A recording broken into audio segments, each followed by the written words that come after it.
thanks so much for watching. I'm Courtney, owner and designer of Wreath in Hand. Today we're making a bee wreath, and we're going to start by cutting our fabric stripe mesh. I'm going to use my rotary cutter and my self-healing mat, and I'm going to cut off just a little bit on the edge just to clean it up.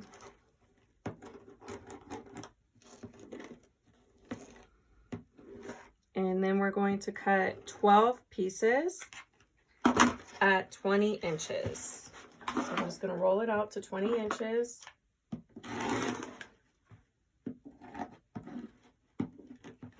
And we'll cut 11 more. Once you have all your mesh cut, we're going to cut our ribbon tails. I'm using a black 2.5 inch, and I'm using this bee plaid print. It's got some daisies on it, and this is a 1.5, and I'm going to be cutting 12 pieces at 13 inches, so you'll have a total of 24 pieces.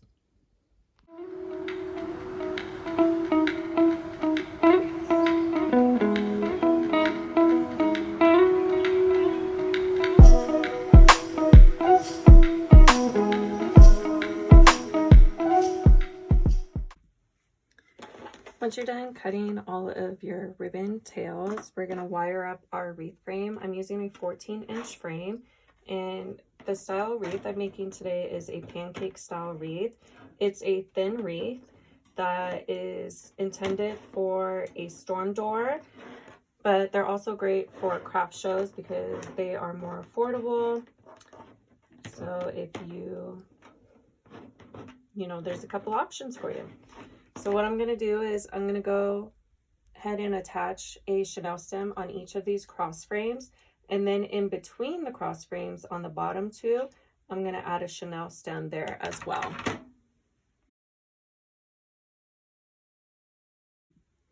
When you're done wiring your frame, this is what it should look like.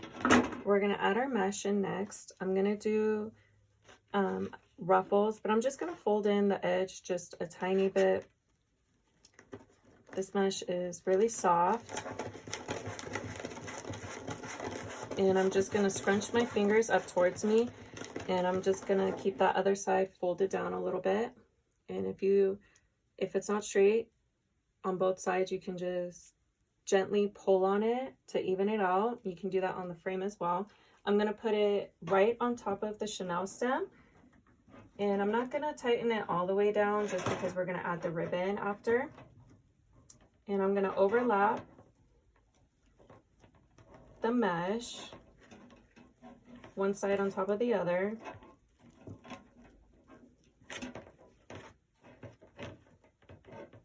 So it kind of makes a flower. I guess you don't have to fold down the edges when ruffling it. It just kind of comes undone anyways. So that's what it should look like. I'm going to go ahead and add the rest onto there, and then we'll add the ribbon. Actually, I'll just show you how to do the ribbon right now. You're just going to once you're done adding the mesh, you're just going to layer your ribbon tails on top. You can do it in this order also. All that matters is that you do the bottom layer first. So once you put your ribbon tails in, give it a really good squeeze and twist it. And then you're going to want to snip off the chenille stem and then fold back the remaining nub. And then I like how it looks with the two ribbons layered on top, so that's how I'm going to leave it.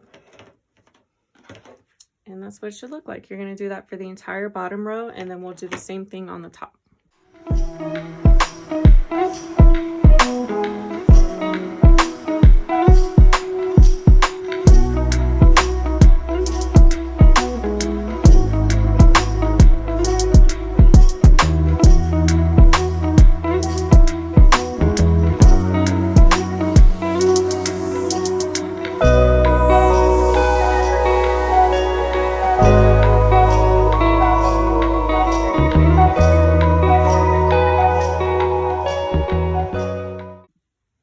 Once you have all your ribbon tails on, you're going to figure out where you want to place your sign. So the sign already came with this one at the top, but I wanted a point of contact at the bottom. So I guess I could have just put one, but yeah, I put two. So I'm just using some Chanel stems and I'm going to feed it through down and tie it around the frame. Here is what it looks like with the sign added. It looks really cute. Just like that. You could totally leave it like that and then add some embellishments if you want, but really cute just like that. I do want to add a bow to it. These are the ribbons I'm using. A 2.5 black, a 1.5 the bee ribbon that we used already, and then I'm incorporating this lace edged black and white gingham, and then I'm also adding this 7/8 inch velvet ribbon. So we're going to start with the black one first, the 2.5.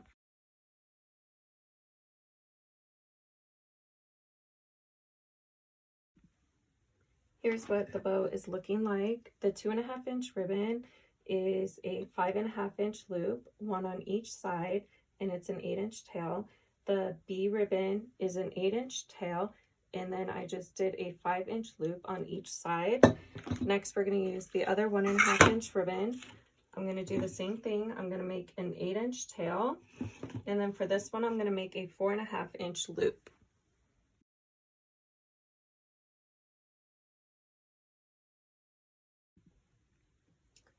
Here is what the bow looks like.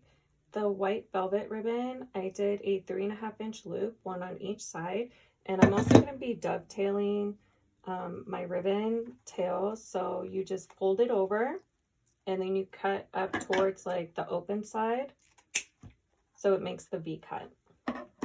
And then you'll use a Chanel stem and a zip tie. You're just gonna, to get it off the board, you're just gonna slip your fingers under, and then make sure you hold it tight. You don't want your ribbons to slip. And you're gonna feed through the zip tie on the back. And before you tighten it all the way down, you want to slip the Chanel stem through it. That way you have something to attach it onto the wreath.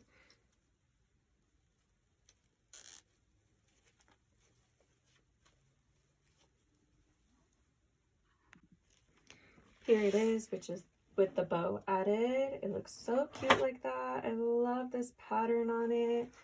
Next, we're going to add an embellishment. I'm going to add these dainty little yellow flowers. I got these at Hobby Lobby. I love these. They have them in so many colors and they just work perfect for so many wreaths. So I'm just going to cut off some of the stem here, and then these are long pieces and I don't want to put too many in one spot. So I'm going to put some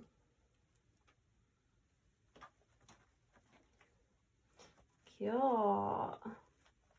Actually, I might stuff it down more. I'm going to do 1, 2, 3, 4, and then I might add some in the center. I'm not sure yet. But you're going to want to use hot glue, and then just be mindful that these can slip off the top if you cut it. So I do add some glue right there on the tip so it doesn't slip in or slip out.